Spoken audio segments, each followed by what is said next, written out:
Thank you so much, Mr. Koshi, for the wonderful introduction. It is truly an honor to be here, represent the Indian culture in America, and to be a female representing young leaders of this generation. I'm truly happy to be doing what I do. It is truly freeing and definitely needs a lot of courage to be on this journey. So I want to take the time to thank everyone who support me, and also people like Mr. Koshi who give me such a platform, which is so vital. Today I wanted to talk about the importance of freedom for women. This is something that we all talk about, something that we all hear, but I wanted to shed more light on what is necessary for this generation, for the previous generation, and for the coming generations. What does it mean to have freedom for women? I wanted to start off with this Article 18 from Universal Declaration of Human Rights by the United Nations. It says, everyone has the right to freedom of thought, conscience, and religion. This right includes freedom to change his religion or belief, his or her religion or belief, and freedom, either alone or in community with others and in public or private, to manifest his religion or belief in teaching, practice, worship, and observance. So, what does religious freedom mean? What does freedom of belief mean? Is kind of this quote or this article is a summary of what it means on a humanitarian basis, on a human rights basis. So I've broken it down into three essential parts of freedom: freedom of thought, freedom of conscience, and freedom of belief. When we say religious freedom, these are the three main areas where freedom is needed, freedom is given, and freedom is exercised. So starting with freedom of thought, when I think about freedom of thought, one example who I think of is Supreme Court Justice Ruth Bader Ginsburg. She says, fight for the things that you care about, but do it in a way that will lead others to join you. So if we see her life when she became a lawyer and when she was shortlisted to become a Supreme Court justice, President Bill Clinton was the one who appointed her on the panel. So if you see her life, she was a big voice. She was a big proponent for women to speak out for their rights, for their issues, and stand for what they wanted in their life. One of the biggest things that is helping women even today, and that will help women in the generations to come, is her ruling or opening the access for women to having their own bank accounts, women to have their own credit cards, and women to apply for loans. The financial freedom, she was the one who opened the door for women to have that freedom. So previously, women had to wait or lean on the help of their fathers, their spouses, or other men in the family. But after this ruling, things changed for many women in her generation, and also this generation, and also in the coming generations. That is such a big help, or that is such a big boon for many women who lose their fathers, or lose their husbands, or lose their male supervisor or male leader, because even after divorce, or even after loss, or even after some kind of tragedy in life, they are able to continue, whether it is to open up a business or whatever they want to do with that financial freedom, they are able to do that. And for that, Ruth Bader Ginsburg was a big proponent in America.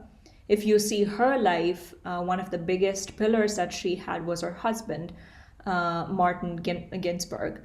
He was also a lawyer, he was also practicing law, and together, when they had conversations, or when she had a major Supreme Court ruling, when she would talk to him, he was a big support for these kind of freedoms, for these kind of new waves that she was taking in her generation.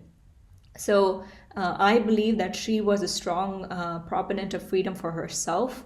Her husband was a strong proponent of freedom for women, for the female gender. And with that freedom that she has opened doors for freedom for other women in her generation and the coming generations to come. So this quote, fight for the things that you care about, but do it in a way that will lead others to join you. So definitely she has practiced that freedom for herself. She has had many landmark cases where she has been a voice, or she has opened the door for the women to have a voice to choose how they want to take their lives forward.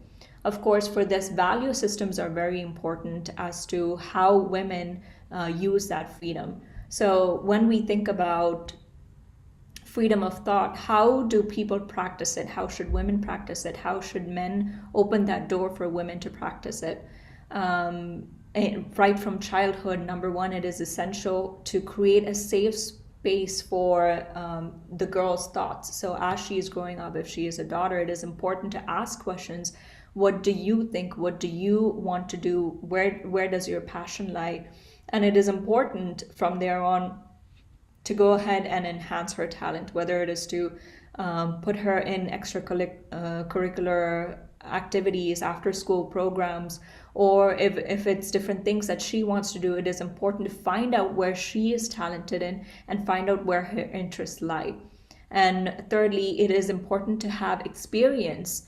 If she wants to become a lawyer, if she wants to become a pilot, if she wants to become a painter, it is important that she puts in those hours to collectively have experience in whatever she's talented in, whatever she's interested in. And number four, it is important to build skill. So just with talent, just with interest, that the buck doesn't stop there. It is necessary that she has other skills, communication skills or soft skills or people skills that she might need. So it is important, as she has this talent, as she has these experiences, as she has the skill, is what will enhance her career as she grows up. So whatever thought that she has, whether she wants to get into a career, whether she wants to become a pastor, whether she wants to go into the marketplace, into the corporate world, whatever talents and whatever interests she has, it is important to build experiences and build skill along with the talent that she has. So for that, space needs to be created right when she is in her childhood, so that as she becomes a lady, as she becomes a woman, these freedoms are practiced by herself, and these freedoms are allowed for those in her generation and the coming generations. So moving on to freedom of conscience. So when we say conscience, most people don't know what the exact definition or what the meaning is to what conscience is. So conscience, another word, can also be called intuition. And many journals are written, many studies are done to prove how female intuition is powerful. So when we say intuition, just like the brain has neurotransmitters, there are also these neurotransmitters in the gut, which responds to the surroundings, which responds to situations. And these are called, in plain language, survival skills that we as humans have, and many animals have as well, when they seem to be attacked, or when they seem to be when they need to survive. These survival skills kick in, and that makes them productive or unproductive. We can also call these as goosebumps, the hair on the back of the neck. These things should be enhanced, and this conscience should be given place. This conscience should be given space to grow and to act, because I strongly believe that as a religious person, or as a Christian, or someone who believes, that is where value systems and that is where belief systems lie. When we talk about faith, when we talk about religion, it all lies in the conscience, and that's where the morality between good and bad lie. So it is necessary to develop that at a young age. So why is it said that females or women have a stronger power toward female intuition? So there's something called emotional intelligence. Women are more in line with their emotions, more in touch with their emotions.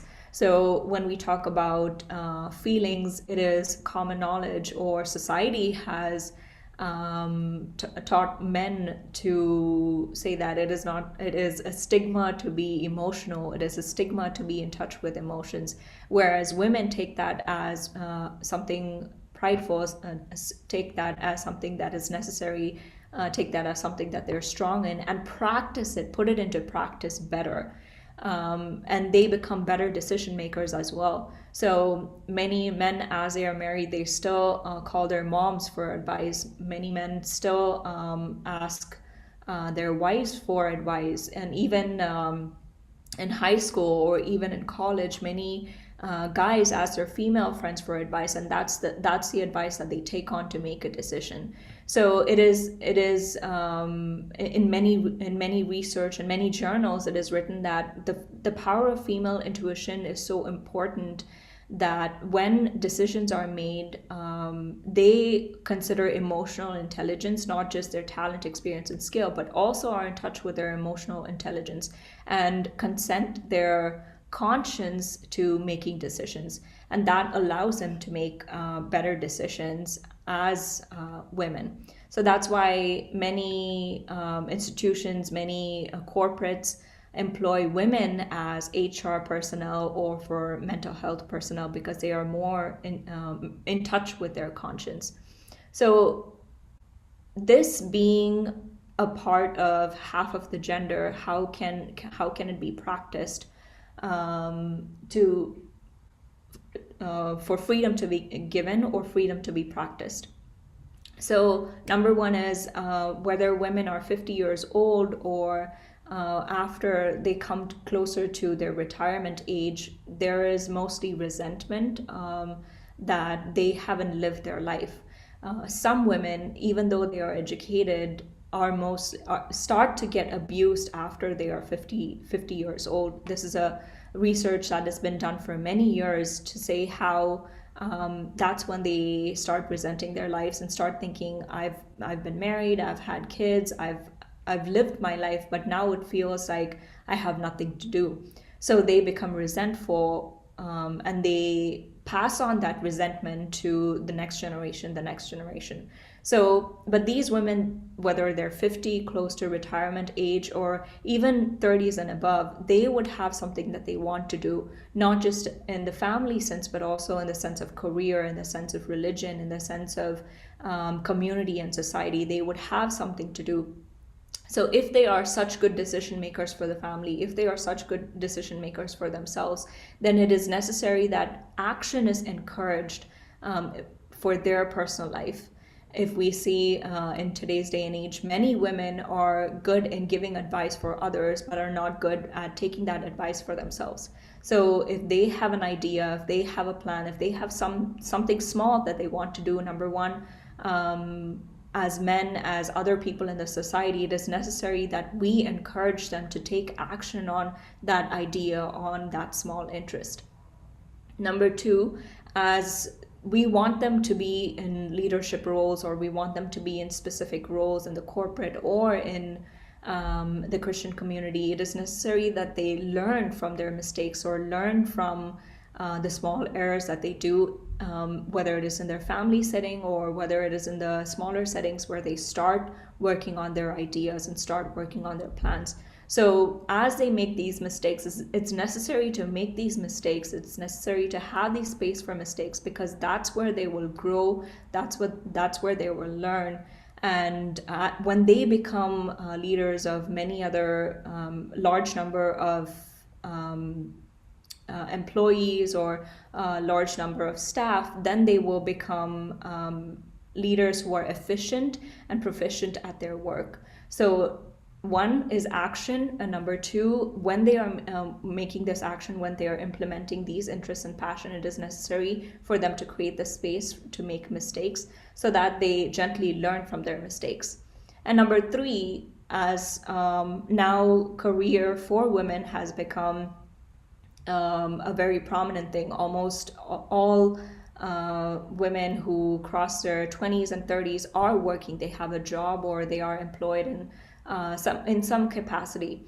So maybe after their 30s or maybe after their 40s, after serving in their career for so many years, they might want to pivot and they might want to change their direction in their career or even in the Christian community. So at that point, it is necessary to give them the freedom to change their career or pivot in their career. Many times women might start off as, for example, a businesswoman. So she might have learned something where she might have seen a space for advocacy, a space to be a voice for others. So things like that, it is necessary to give her that space to be true to what she believes in, true to her intuition, and allow her to change directions in her career or anything that she might want to pivot in. And moving on to freedom of belief, the third one, freedom of belief. So freedom of belief, when we say freedom of belief, it actually has two parts to it. Now, coming to the core of the Christian community or coming to the core of religious community, when it comes to religion, religion is usually usually comprises of traditions, habits, rituals that have been passed on from generation to generation. A tradition that is that becomes a practice over time, that is done for the backup of, okay, this is why we're doing it, and so on. But the other side to that is faith. Faith is the relationship between the person and God. So this relationship, a question needs to be raised there. Who judges this relationship? When it comes to religion, we can say that somebody's religious because they observe these practices, observe these rituals. They have a certain kind of practicing their religion that they do, so they are religious. But when it comes to faith, who judges this relationship? Does God judge this relationship? Does the individual judge this relationship? Or does the society and community judge this relationship to say, this person has a strong faith, this person is a strong follower of this religion, a strong believer, a strong Christian? Who judges that? Because faith, it has to be independent, and faith needs accountability. So for faith to develop and for faith to increase day by day, it is up to the individual to have that relationship with God. So whatever they might do, however they might practice this faith, however they might exhibit this religion, is called, it becomes a cluster of belief systems. All of these practices that they might do becomes a cluster of belief systems. So what makes these belief systems? These belief systems might be any kind of expression to practice their worship and show their devotion to God. So when we saw in the very first Article 18, there were 4 or 5 different things where it says, manifest his religion or belief in teaching, practice, worship, and observance. So these things, how they practice it and how they show it, how they exhibit these value systems or these systems consist of belief systems. So they might be how they express their stance on technology, how they express their stance on politics, their personal habits. So their value systems might differ from person to person, and this sometimes is what creates a clash between people in the same community, even in the Christian community or the religious community or in any community that we might consider. The line between different value systems is what creates a clash or brings people together. So it is necessary to define what each person believes. It is necessary to define what each belief system is and judge for themselves and not judge others as to where their relationship stands with God. So when it comes to freedom of women specifically, it is necessary to, when she needs help, it is necessary to introduce her to experts. So today we see that today's issues in the world, in social settings, are so different from the previous generation and the generation before. There are different issues on obnoxious substances, on climate change, on divorce, on mental health issues, and so many more that needs to be addressed. And coming from a religious background, certain things are not accepted, certain stances are not accepted, saying that it is culturally not relevant. So as a religious person, or as someone who has a belief system, or as someone who has faith, number one is where do you stand on those value systems? And number two, when the person or when the individual needs help, is it only going to be the spouse or the family members or the immediate support system that is going to help them, or are they going to be introduced to experts? So when it comes to experts, they can be psychologists, they can be therapists, they can be doctors, they can be lawyers, they can be anybody who's an expert in the field and can offer help or service to this individual who is suffering. So space needs to be opened up, more space needs to be opened up for the individual to be introduced to experts, and not seen as a taboo or as a stigma because of cultural reasons, because of religious reasons, or because of certain value systems that don't align with the individual. Sometimes when we are not able to help them, somebody else who's an expert can help the individual. So it is necessary to open up that space for that person. And number two, it is necessary to offer a seat at the table, whether it is in the corporate world, whether it's in the Christian world, whether it's in the marketplace, whether it is in politics, whether it's in government, wherever it is necessary to offer a seat at the table.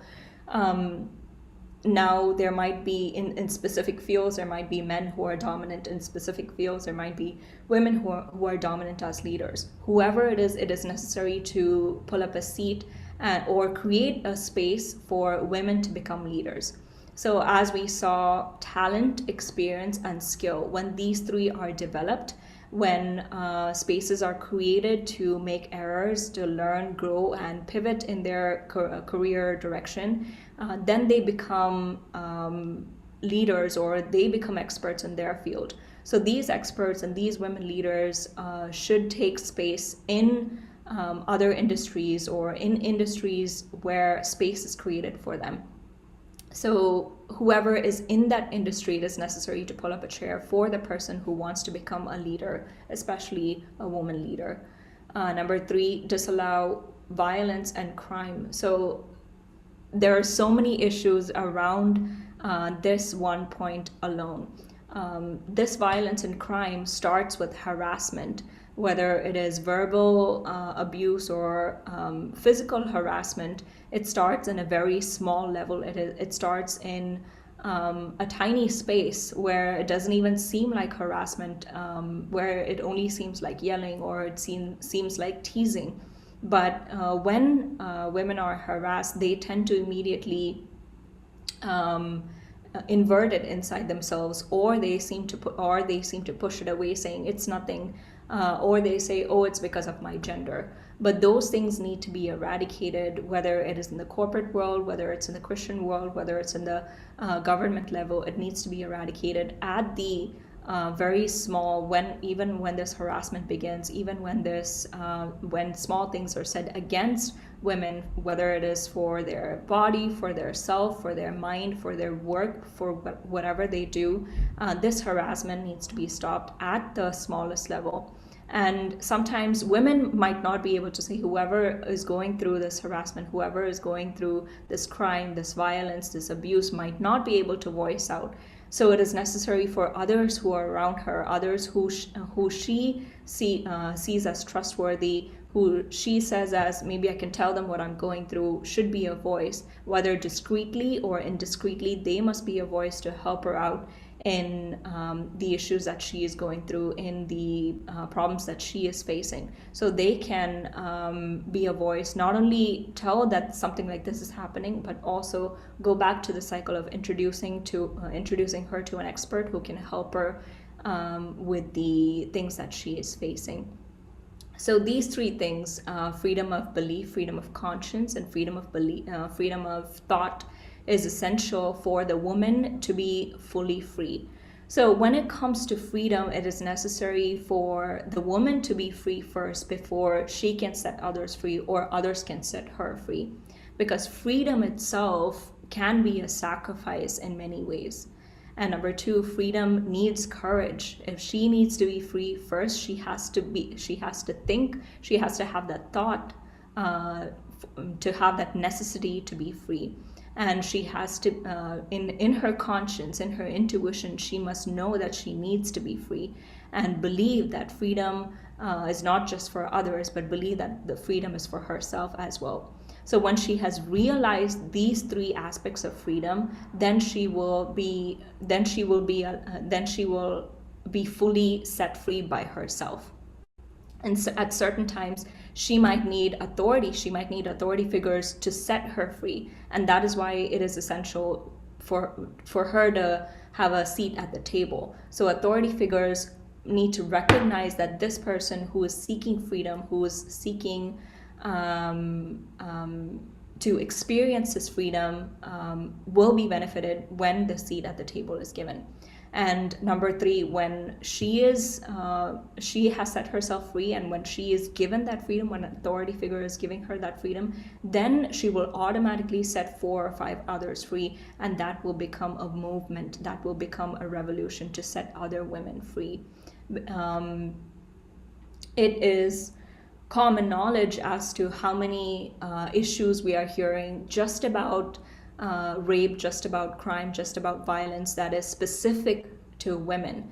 But if these abuses and these cases do not occur again, then one, women need to set themselves free, and number two, men also need to help them in this women empowerment.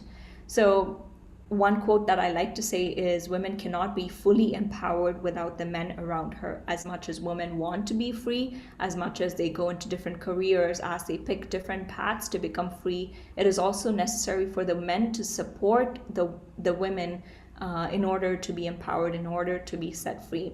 Women empowerment is such a broad term and sometimes is used loosely, but in order to be fully empowered, men need to listen to the women in the freedoms that they think about, the freedoms that they want, and the freedoms that they believe in, and also give them a choice or give them a path to say, if I as a man cannot do it, maybe someone else can, an expert can. So of course women empowerment is possible, but it's not possible without the men. So these are the points that I had to share about freedom of conscience, freedom of thought, and freedom of belief. I see this freedom in my life, in my career, in my journey to find my identity and grow strong in my identity. But in order to do that, there were a lot of sacrifices that I had to make, a lot of decisions that I had to make to experience that freedom for myself, and also stand firm in my value system, stand firm in my belief systems to say this is right and this is wrong. And that is what I go on to advocate for, go on to talk about, and go on to educate and make people aware that when it comes to making a decision like wanting freedom or experiencing freedom, it is necessary to define what is right, define our value system to say these things are right and these things are wrong in my book. And standing strong in those value systems by defining our faith first, by knowing what we believe, why we believe, and the history of the things that we believe is very important. So when we know those belief systems, then we are also able to practice our religion in diligence. And as I have done this, and as I have told other people about this freedom, about this religious freedom in its entirety, There have been others who have supported me, both men and women who have supported me, who have guided me, and who have stayed by my side to give me platforms to be able to practice this freedom in its fullness. So, of course, I'm super grateful for that. But because I am able to practice that freedom, I have loved to share that freedom with others, and I'm so happy to be able to see other women and other men practice that freedom, experience that freedom as well. So that's what I have for the importance of freedom for women. Thank you so much for this opportunity. Yeah, thank you very much, Sharon, for this interesting and thought-provoking presentation. I'm sure people have a question, so we'll open up the floor for some question and answer session. I'm going to request Mr. John Prabhudas, the chairman of FIACONA, to moderate this session. John, please. Thank you, Koshi. Apologize everyone for the technical problems that we had at first. Our technical team is still working on fixing some issues, but glad you were able to join us. It was a great presentation, Sharon. Thank you for your time. Thank you for the presentation. I'm sure everyone, a lot of people have questions. So if you can raise your hand, we'll be able to recognize you once we call out your name. Please make your ask your question. But I want to start with John. They can even put in the chat, Yeah, if you don't want to, yeah, if you want to do it kind of incognito, you can put it on the chat. We will read it for you. Yeah. Sometimes men may have some questions and some reservations about asking question openly. If you don't want to be on the record, that's okay. We can protect your identity. Yeah. I have a question to begin with. You just said that that women cannot be totally free without the help of men. He said it's not possible for women to be free without men's assistance. Can you elaborate on that a little bit? Of course, I think that's a great question because the whole feminism movement and women empower movement, it is women empowering themselves and leading others into the empowerment. But there are, so when the women empowerment movement or the feminism movement came into being in the 2000s and in the past 10 years, there has always been this notion that men are the enemy. Men are the ones who propagate this hate, propagate this harassment. And that's not true, because many men, without men pulling up seat at leadership positions, women could not have become leaders. So if equality, if empowerment for women needs to happen, then men must also become part of that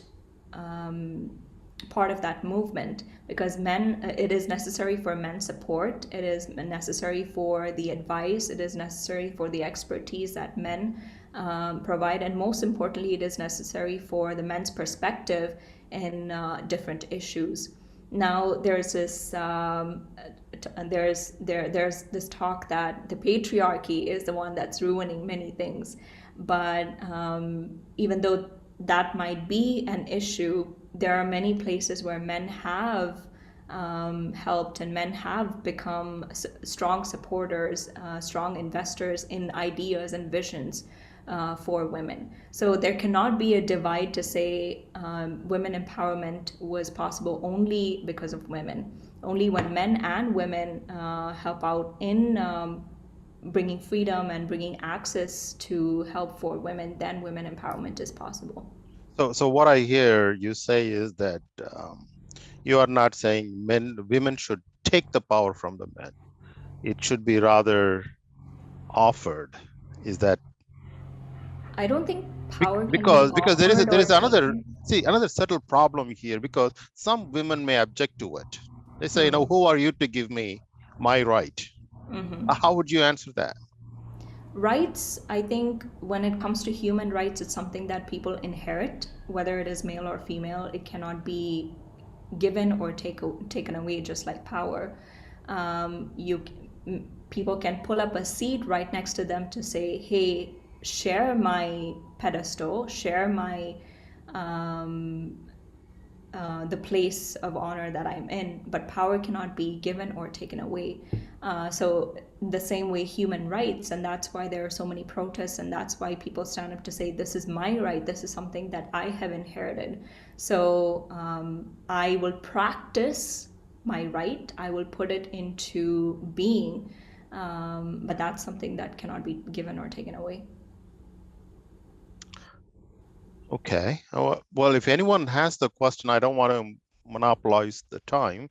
I'm only a time fill here. I'm just giving, asking questions to keep the conversation going. I have Sunny Matthew raising the question. Would you want to go ahead, please? Yes, Sharon, excellent talk. I really appreciate you bringing a very important topic.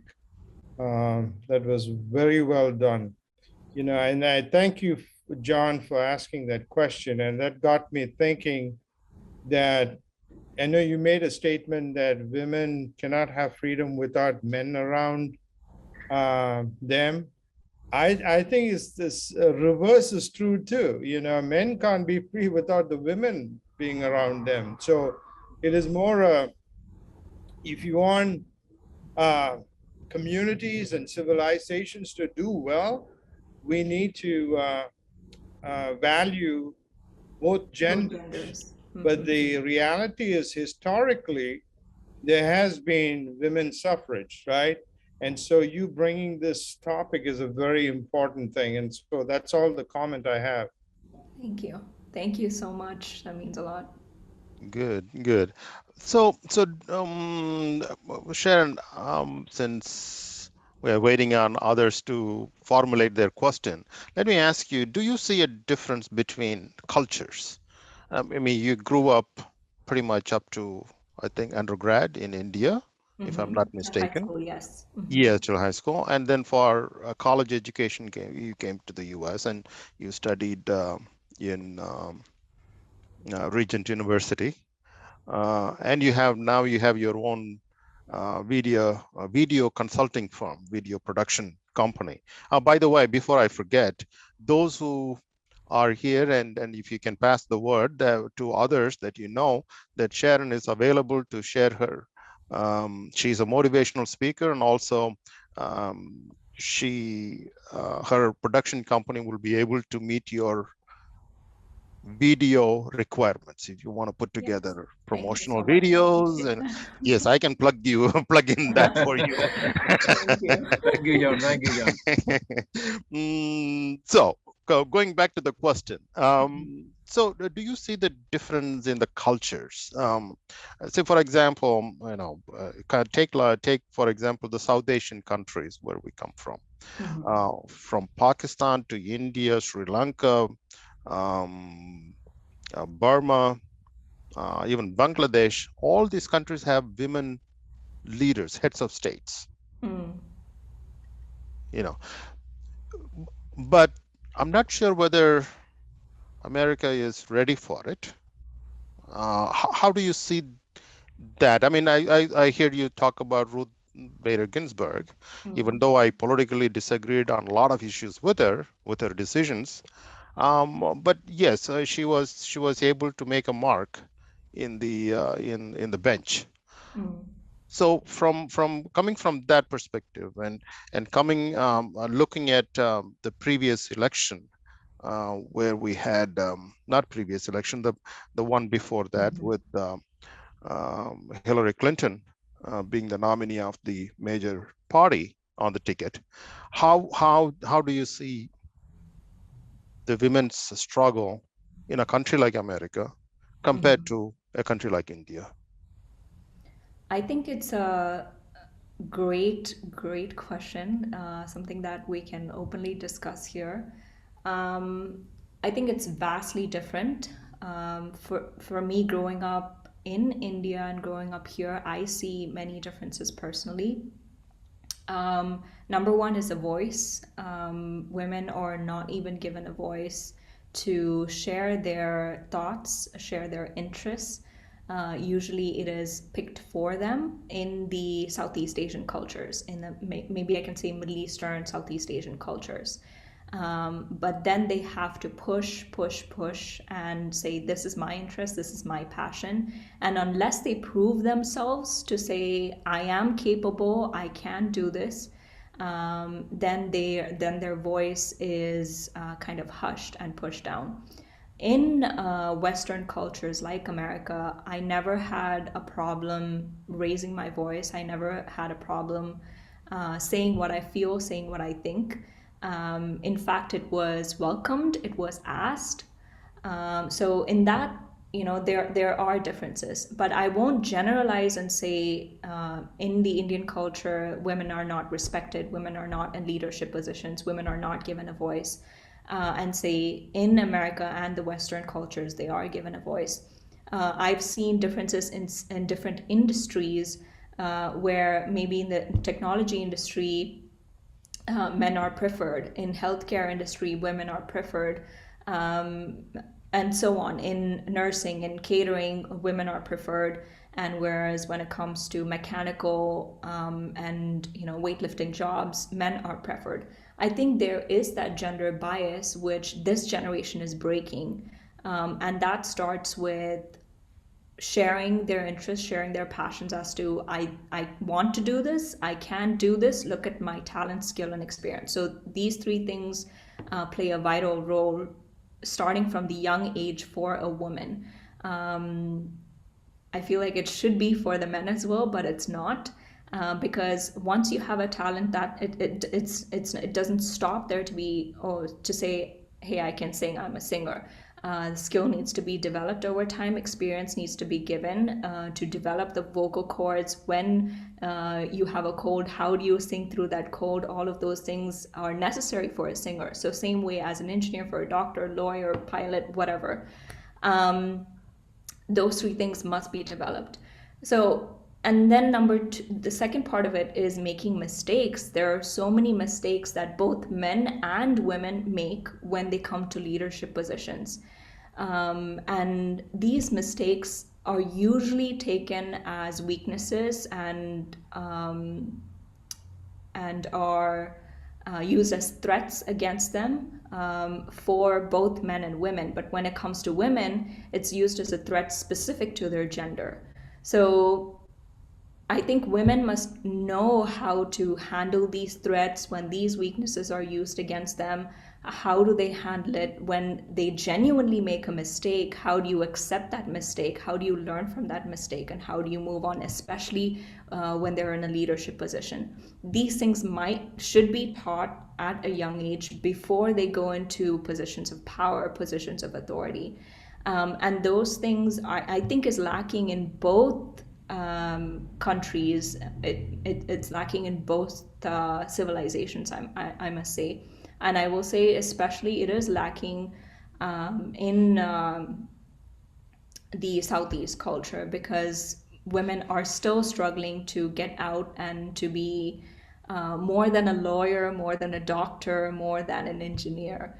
That mold must be broken to say, just because I'm Indian doesn't mean I have to be a doctor, engineer, or lawyer. I can be something else, more in the arts, more in the government sector. These leeways must be made. So progress needs to be made in both cultures, but I would say Western cultures are definitely leading that. Okay. That's good. That's good. So while we are still waiting for others to join us in asking questions, I want to ask you something complicated question. Let's put it that way. I know you have a very religious background. Family is a very religious family in the leadership position. But how do you see Paul's advice in the New Testament that there is a place for women right? Do you see religion as a factor that limits the potential, realizing the potential of women? How do you reconcile that? I mean, even today, the Catholic Church would not consecrate a woman as a priest or a bishop. And there are several churches, not only Catholic churches, there are several evangelical Pentecostal churches do not accept. Now, their argument goes back to Paul. But I know you are, you grew up in the faith. You have a very strong faith background. How do you reconcile that? I'm glad you asked that question, and I'm glad you're not shying away from asking the difficult questions. So culturally, back in the time, it was, I would say, I guess the word now to use is more of a conservative culture. In the Jewish culture and the Israeli culture, women had a different kind of living. They had a different lifestyle. And it is said that women cannot be leaders in the church. But I personally believe that women, if God breathed through Adam, then the same breath flows through the women's lungs as well. And if God can save man, then God can save women as well. And if God can pour the Holy Spirit on men, then he can pour his Holy Spirit on women as well. So I personally do not believe that women cannot be leaders at the church, because wisdom is given by God to all creation. It is not given just to men. And when it comes to leadership stances, leadership positions, God sees everyone equally. So why should man see women unequally and not put them in leadership positions, especially when they can be leaders in the corporate sector, in the marketplace, and government? Why cannot they lead Christian communities? But also, I understand the divide or the stance on why women cannot be leaders, because belief systems are different, and it is necessary to respect belief systems from other communities, other Christian communities itself. I used to always ask the question, if there is just one God in the Christian community, in the Christian religion, then why are there so many denominations? Why are there so many different sects? And why are they different versions of the Bible? But that's what religious freedom is. If I want somebody to respect my beliefs, I want somebody to recognize my beliefs, then I should also have the respect to recognize the other beliefs in the other Christian communities as well. Well, you said God recognizes men and women equally, but Paul says differently, isn't it? I mean, I'm going back to what Paul's opinion is, right? But no, the New Testament is the revealed word of God. It's infallible word of God. If that is the case, then how can we say that, well, Paul was saying something personal or cultural? I mean, we don't worship Paul, we worship Jesus. So at the end of the day, I think it's the faith part of it, where we say, if I believe in Jesus, then my convictions in my relationship with God matters. So my convictions or my conscience doesn't allow me to say, as a woman, I cannot be a leader at the church. But would you say Paul was wrong? I would disagree. Given the fact that Paul. the word of God is infallible. I would disagree with Paul, but I wouldn't say, I mean, at the end of the day, there are different, writers of the Bible. So each one had their own convictions, and each one had their own perspectives to what the Holy Spirit breathed into them, or how he interpreted, or what they saw. So there are different accounts. Jesus is one man God. He lived as God and he lived as man. But why are there so many different interpretations to his life? So in the same way, that is just an interpretation that Paul had. And there are so many things that he has said has set people free. But this one, maybe culturally it was not appropriate at that time. And this part I disagree with. Okay. John, there are two more people waiting in the line. Okay. Reverend Peter Cook and Hemelada. Yeah, I was going to call on Peter Cook if he was not going to raise the hand because he's a theologian and Here, I'm not a theologian. I will say that. Peter, after Peter, Sunny will go on. Okay. Well, I mean, I can remember having these conversations in New Testament class 30 years ago in seminary, and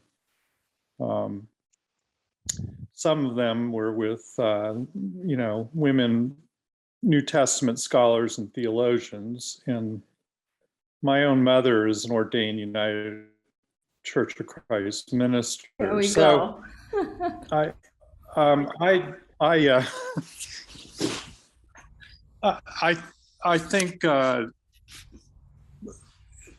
I think that a lot of Christians have a very narrow reading of Paul, and it's not a terribly generous reading of Paul. Paul was a very God-inspired but conflicted character, like all of us, and he was a creature of his own time, like all of us, and infallibility of biblical text is really more of a modern construction. It's not it's sort of a product of a reaction against modernism in the late 19th century. It's not particularly biblical, but it is kind of a modern construct that we put onto biblical interpretation. So, for every word you could find of Paul repressing women, you could find words from Paul that speak in much more liberating tones. And of course, if we refer to the gospel, let us not forget that the first people who proclaimed the resurrection were women who shared this good news with a bunch of deadhead men, apostles who didn't quite get it or didn't believe them. And why it is that we somehow discount that part of the biblical record with the ordination of women and give favor to these very fallible men who a lot of times just didn't get it in the New Testament, much to Jesus's chagrin. So anyway, I think there's just a lot of great work that's been done by feminist theologians about biblical interpretation, hermeneutics, and it always just kind of shocks me a little bit that we still have Christians who have these much more constricted readings of the Bible. But I realize that that's, patriarchy's alive and well then, and it's alive and well now, and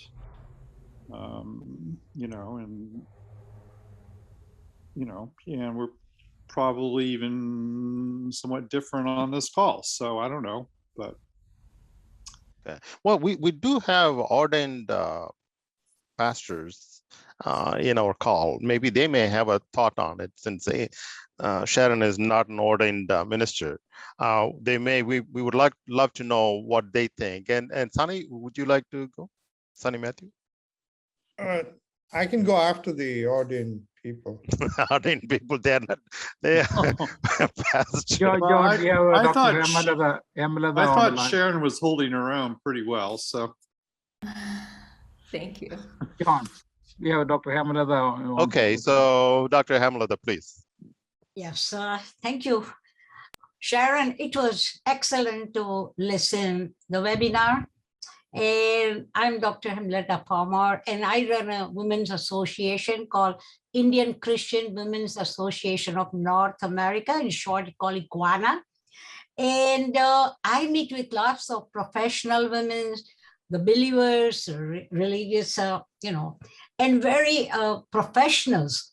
But you know what? When we meet and we talk and all, the biggest problem is still they've come to America, stayed for many years, but their cultural idea and everything they have inherited.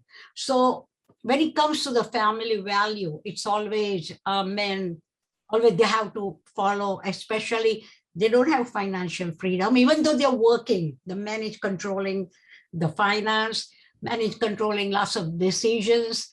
And when we try to encourage them, it's like I become their husband's enemy, saying, you are encouraging my wife to be against us and all these. But the best thing, I mean, what I like to do is that culturally, especially men, when the women start little liberating, the men abuse them verbally, harassing them. And, at the end, either they just shut down or divorces. And I have so many women in my group, young, middle age, and even 65 and up, divorced because of this freedom they want. Right. And the children are suffering. So I really would like to ask you, how do we handle this cultural dominance by the men and women accepting, even though they want freedom? How do we sort of reconcile the family and the Christian-based faith, and not to break up, but to be together? Can you highlight on that? Sure. Absolutely. The research that I mentioned during my speech was I saw that 50% of, not 50%, sorry, women who are 50 years and above, who are educated, mostly with a higher, like a graduate degree, 20% of them get abused. They get physically abused. Very true, yeah. And when they get abused, and when they, it's not just physical, it's emotional, there's harassment, there's all of these language that's said against them, they accept that as way of life, because they have been married, they have been, they have like 3 or 4 kids, and then after they raise the kids, they have no identity.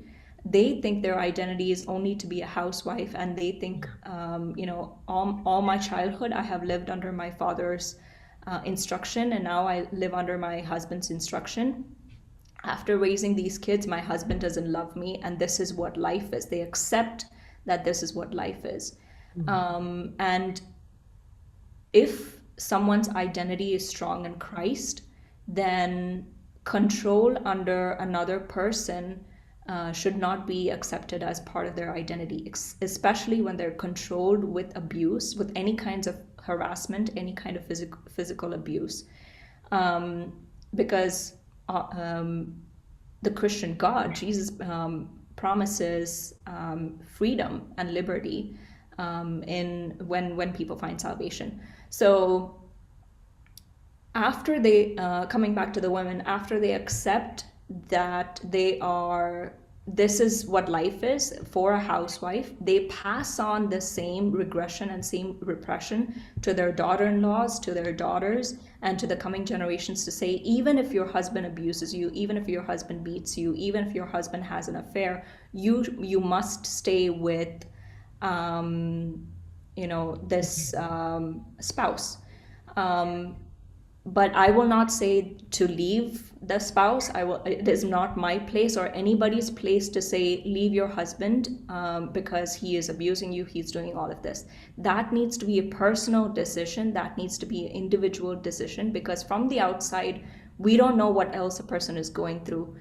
Even though the spouse, the husband or the man of the house wants control, it is up to the wife, the person who's being abused, or whoever the victim is, for lack of a better term, to number one, recognize that she must want that freedom, and she must have freedom. To be a victim in their own house is the biggest,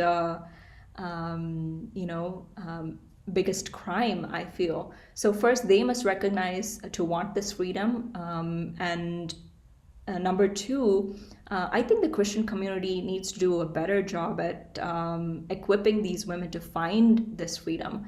One thing that during our conversation today, was very apparent is whoever the leader is at the church, or whoever the leader is in the Christian community, their perspective of the Bible or their perspective of God is what is being translated to the congregation or people at large.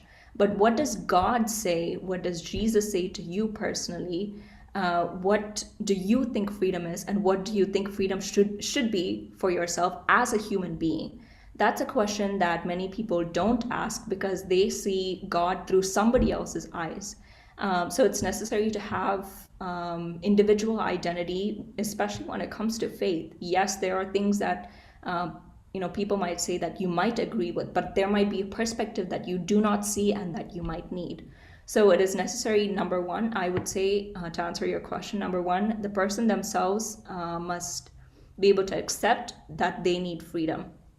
Number two, the Christian community needs to do a better job at hiring experts to help them, whether it is therapy, whether it is law, a lawyer to provide them help in domestic violence cases. The Christian community needs to be better equipped. And number three, and most important, especially when we say we are believers, especially when we say we are people of faith, each individual should start reading the Bible or start seeking their God and question, is my relationship with God solid? Is it based on just me and God, or is it based on somebody else? And I think when they ask that question, then it will open up a whole world to say, okay, I need to do a better job, or I'm doing well here, I need more perspective, and so on. Thank you. John, Dr. Leno wants to say something. Yes, we have, I have three people wait, actually four, including Dr. Leno. We'll try to wrap up the conversation by 9:30, and then we can have an informal discussion, those who want to stay afterwards. Dr. Leno? Okay, while we are working on the audio issue, let's go to Sonny Matthew, please. I just want to say that, John, you asked such good questions, and appreciate that. That really is helpful. But Sharon, the best answer to that question was, we believe in Jesus, not Paul. I love that. I really love that. Because, Jesus, not Paul. Yeah, I love that because, sometimes, like Peter Cook was saying, the interpretations, is so important. And that's why the education, a webinar like this, taught in church. You see, one of the things which is lacking in church is we have pastors preaching, but there's no engagement of scriptures, right? Somebody said that discipleship is the elephant in the room of the church, the lack of discipleship. Mm-hmm. And so if we have education, teaching, like Catholic Church, they don't promote women in leadership. And I think we had some reformer by name Martin Luther. We need people like you to come into the churches and instruct. Otherwise, it'll be just preaching a portion of scripture, and there's no room for engagement and discussion like what we're having today. This is powerful. This is what we need, so that it can generate that discussion. It's not like we are trying to come to a resolution. The more the discussion, then it kind of helps people to see, there is a different view. There's a different interpretation, and that will promote the thinking, and bring reform. So thank you so much. Thank you so much. Good. I have Dr. Leno. She's still having that problem with the audio, but I have her on my phone. she wants to ask. Hopefully, I put her on speaker, so hopefully this microphone will pick it up. Go ahead, Dr. Leno. Hi, can everyone hear me? Yes, Yeah. I think Yeah. yeah. Okay, hi. So this just goes back to some earlier points that I just wanted to flesh out a little bit more. I like the whole presentation. Thanks, Sharon, for being here. First of all, Christianity is not a religion, it's a relationship with Christ, as we all know. And Christ's treatment of women, you can't find that in any other worldview. He made a woman the first evangelist to the world. When he started his ministry, he revealed himself to the woman at the well, and then he culminated this revelation again by using women as the first evangelist to the world at the time of the resurrection. So indeed, we worship Christ and we listen to Christ, not Paul, as Sharon said.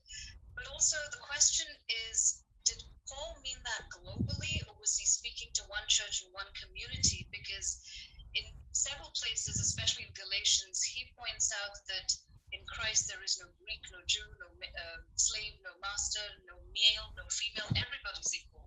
And he also refers to Mary, Lydia, Priscilla, all of these women who were heads of churches in homes as his co-workers. There was another apostle called Junia, who was a female, who was imprisoned along with him. So that's always been the question in my mind. Was he speaking to a particular community, and the women there were not schooled in knowing how to behave in church? Were they disrupting services? We know there was a lot of temple prostitution. Was that the culture in the community that he was speaking to? Because, like Reverend Cook said, in every other way, he's also elevated the role of women in the church. The one particular point that I want to make is, I think the role of fathers in female empowerment can't be understated. And I'm speaking from my own experience. I had an indescribably wonderful father. He gave me along with my mother, gave me such a deeply, deeply empowering childhood. I was free to think and speak and feel and breathe. And even psychologists today have done so many studies that the individualization, that's the term they use, in daughters developing and coming into their own as young adults and young women in the workforce and into the world. We all know that mothers have a tremendous impact on society, but the role of the father cannot be understated. In fact, some studies show that the role of the father is even more important than the mother in this individualization. But also in helping us understand the fatherhood of God. Good. Lots of studies in psychology related to that. Good, thank you. That's some good, interesting thoughts. Not interesting, very provocative thoughts. Thank you, Dr. Leno. Okay, any comments, any response from Sharon? I don't know the answer to specifically when she says which church, like which group Paul is writing to when he says that. I think I'll leave that answer to a theologian. But I will say that reform is messy, and there are, every time there comes change, there are always holes that are not filled, or holes that are created to say, okay, when it comes to this issue, how do we address it? And that's why I think even if you take Christian philosophers, they say things or interpret the scripture differently, and and over time, when you see interpretations and teachings, for example, C.S. Lewis, he might have talked about things that his generation, it might be modern to them, but now for this generation, as a Christian philosopher, things that he has said, has written about, is insightful and is helpful. But when it comes to change for the current generation, the leaders of that generation needs to be learned and need to be educated to have an insight and have a perspective in that issue that they are dealing with. So again, coming back to Paul, though he was,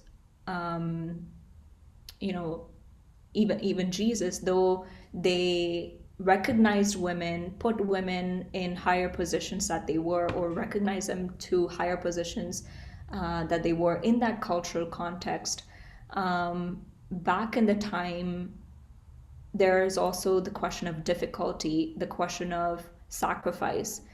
Did it mean that when leaders like this spoke to the church, were they afraid of being killed? Were they afraid of being persecuted? Those questions still take room. So did they not say certain things, or did they not record certain things for that sake? So we don't know that. But I think, yeah, I still stand with, I disagree with Paul, but I do on certain things, but I respect his teaching and his writing. Fair enough. Okay. So we have Andy and then Pastor David Sagar, and with that we will conclude after the discussion with those two questions. If anyone else want to hang around and have a theological discourse, you're welcome to. And Sharon, you're most welcome to stay with us. Go ahead, Andy. Hi, am I audible? Yes. Yes. Thank you, Sharon, for the presentation. And the topic is very important. It is most required, women's leadership, not only here, back in India, and this is a very important subject. By virtue, where do you see yourself as a political leader, or going to be, or spiritual? I know you are a motivational, but Where He do I wants to know stand? what is your immediate plans. Are you running for office? No. No.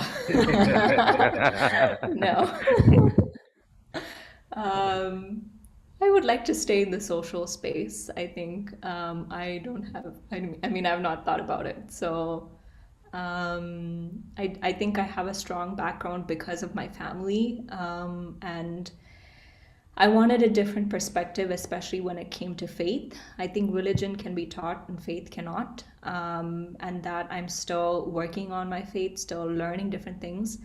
Politically, I don't know, I don't have any idea. But I do like dealing with social issues, women empowerment issues, girl-child rights, freedom of belief, and so on. So I think I'll just stick to that space for now. Well, if I can interject a little bit here. The last time I saw you speaking, your co-panelists were very impressive, a line of speakers from Dalai Lama to Cardinal Dolan, and there was Sharon among them. So, so it's not a bad start. Yeah, it doesn't hurt. Yeah, good, good. Pastor David? First of all, thank you so much, Sharon. It's a wonderful, splendid performance, and the way you presented yourself, that's most powerful thing also. The questions or the sharings so far, it is very insightful and helpful. But I want to focus on one thing, that how I understood my personal experience and my personal workout on this subject, woman, because it is not something that we can just turn over the pages and theological thinking and all those things. Yes, they are there. Biblical perspectives are there. Theological thinking is there. But we know that you also briefly mentioned about the Jewish culture, how the Old Testament treated women. We all know those things, those who read the Bible. And then once it came to New Testament era, things changed. But again, we've been talking a lot about Paul being a Pharisee, Paul being, he got very, Hebrew kind of mind and thinking. But based upon all these things, my work, I thought about myself. When I was about to finish my Master's of Divinity, at that time, I have finished it, and then I started pastoring. Inside of myself, something was literally bothering me, because I cannot accept women's leadership in the church. And then I checked myself.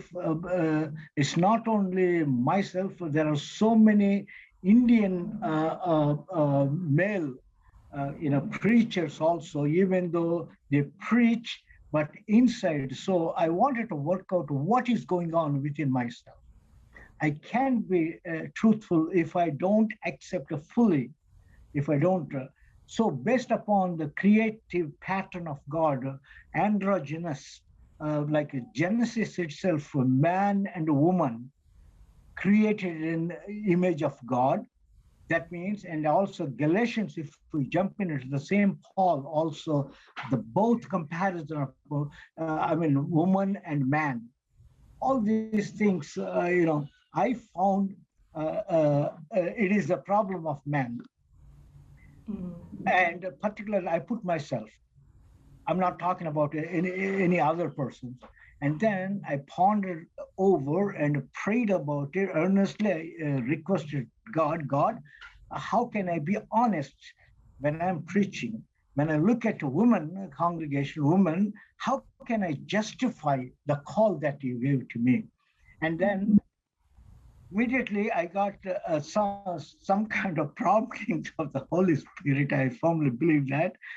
I have studied a lot about woman in the ministry, and trying to find out the historical perspectives. And finally, I ended up with finding that it is an inhibited, latent dynamism of the male chauvinism, we call it outside, but it is something that inside of men. It may not be visible, but inside, that was hidden in me also. And then I tried to work through the psychological studies. Besides my doctorate, all my theological studies, I studied in the United States. 82, I came here. Since then, I've been working on.